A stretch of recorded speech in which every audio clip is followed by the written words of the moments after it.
Narakot Village, Shri Malika Adharbhut Vidyalaya. Day by day, students are dropping out of the school.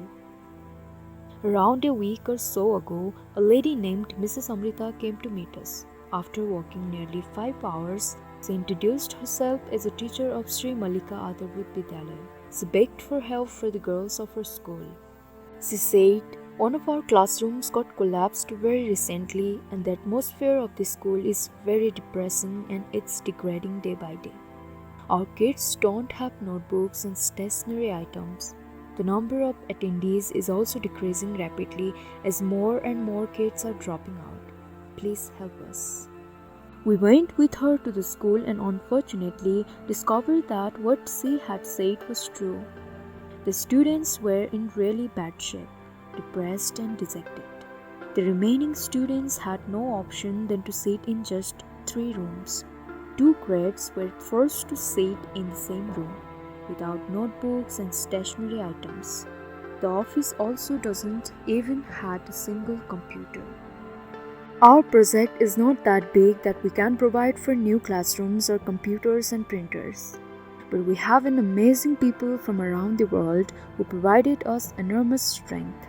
So to make these students a little bit hopeful and happy in these tough times, we decided to provide LCD writing tablets to all the female students of this school. We requested the teachers to make a list and from grade 1 to 6, it turned out to be 121 girls in total. We bought, packed, and the caretaker of the school helped us carry the writing tablets up the mountain.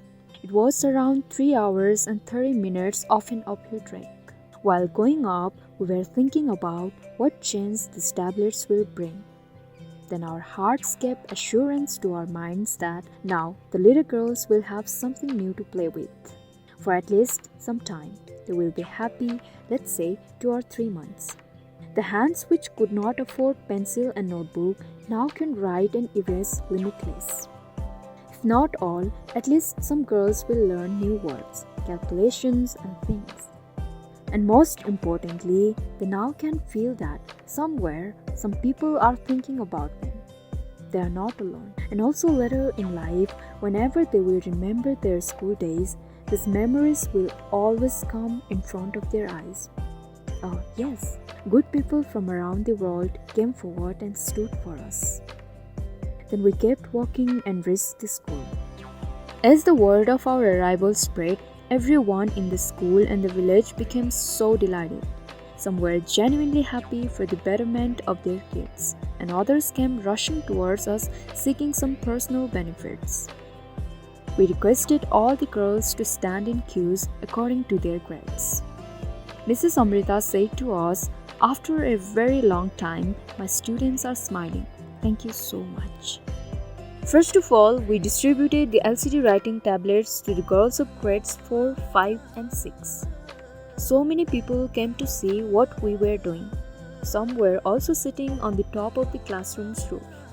It was like a fair of hope. Then we handed the tablets over to the very little birds, girls of grades 1, 2 and 3. Some girls were not present that day, so we tried to spread the news via different sources and requested them to come and collect their writing tablets the next day. While we were distributing the writing tablets, there was so much noise around us. The noise of workers trying to assemble and clean the collapsed classroom. The noise of people asking for something for themselves, and the noise coming out of the eyes of some of the teachers and villagers who were trying to get some additional help and money for themselves.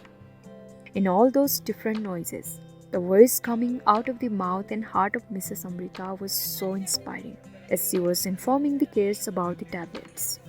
She enjoys teaching very much and the kids also admire her a lot. Later on, we discovered that she is not a permanent government-approved teacher.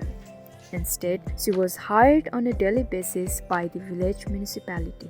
Despite any job security, she is working tirelessly. A real teacher. The next day, the remaining girls came and collected their writing tablets. There were smiles all around. In total, we helped 121 girls with all our capacity. After finishing all the work, Mrs. Amrita requested us to visit her house. We happily said yes, and her house is situated in a scenic mountain village. She didn't have anything expensive or flashy like juice, biscuits, milk, snacks, etc.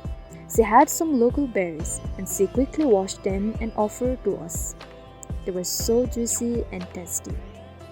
We sat together, talked about the school, our village, what can be done in future, maybe a computer or printer for office, maybe clothes or school bags.